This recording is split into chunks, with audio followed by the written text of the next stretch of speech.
Assalamualaikum warahmatullahi wabarakatuh. Perkenalkan, nama saya Sofana Huri Azahra dari D3 Kebidanan Karawang. Di sini saya akan membahas tentang penerapan kebiasaan baru di tengah pandemi COVID-19. Apa itu COVID-19? COVID-19 adalah penyakit yang disebabkan oleh virus yang bisa menginfeksi sistem pernapasan. Pada banyak kasus, virus ini hanya menyebabkan infeksi pernapasan ringan seperti flu. Namun virus ini juga bisa menyebabkan infeksi pernapasan berat seperti infeksi paru-paru pneumonia. Dan ini adalah beberapa contoh upaya pencegahan infeksi COVID-19 bagi ibu hamil. Yang pertama, sering mencuci tangan selama 20 detik. Gunakan hand sanitizer berbasis alkohol. Yang kedua, lakukan physical distancing dan hindari bersalaman. Yang ketiga, ibu hamil perlu asupan bergizi dan cukup minum. Yang keempat, konsultasi ke spesialis obstetri dan spesialis terkait untuk melakukan screening antenatal. Yang kelima, tutup mulut dan hidung dengan siku berlipat saat batuk atau bersin. Yang keenam, hindari menyentuh wajah. Selanjutnya, upaya pencegahan COVID-19 bagi ibu bersalin. Yang pertama, ibu tetap bersalin di fasilitas pelayanan kesehatan. Yang kedua, rujukan terencana jika sudah ada tanda-tanda persalinan.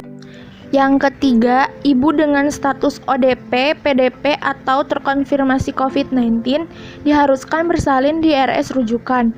Yang keempat, ibu dengan status bukan ODP, PDP, atau terkonfirmasi COVID-19 diharuskan bersalin di Fasiankes sesuai kondisi kebidanan. Yang kelima, saat merujuk pasien terkonfirmasi COVID-19 dilakukan sesuai dengan prosedur pencegahan COVID-19.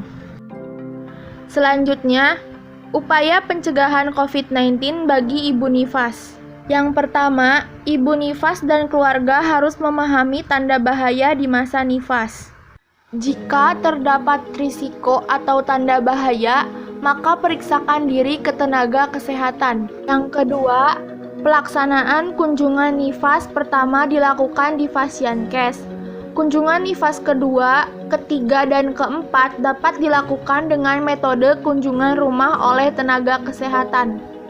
Yang ketiga, pelayanan KB tetap dilaksanakan sesuai jadwal dengan membuat perjanjian dengan petugas. Diutamakan menggunakan MKJP. Selanjutnya, upaya pencegahan COVID-19 bagi bayi baru lahir. Yang pertama, bayi baru lahir rentan terhadap virus COVID-19 dikarenakan belum sempurna fungsi imunitasnya. Yang kedua, bayi baru lahir dari ibu ODP dapat dilakukan perawatan rawat gabung di ruang isolasi khusus COVID-19. Yang ketiga, penggunaan face shield neonatus menjadi alternatif untuk pencegahan COVID-19 di ruang perawatan neonatus. Selanjutnya, upaya pencegahan COVID-19 pada ibu menyusui. Yang pertama, pompa ASI hanya digunakan oleh ibu tersebut dan dilakukan pembersihan pompa setelah digunakan. Yang kedua, kebersihan peralatan untuk memberikan ASI perah harus diperhatikan. Yang ketiga, pertimbangkan untuk meminta bantuan seseorang dengan kondisi yang sehat untuk memberi ASI. Sekian yang dapat saya sampaikan, kurang lebihnya mohon maaf. Terima kasih. Wassalamualaikum warahmatullahi wabarakatuh.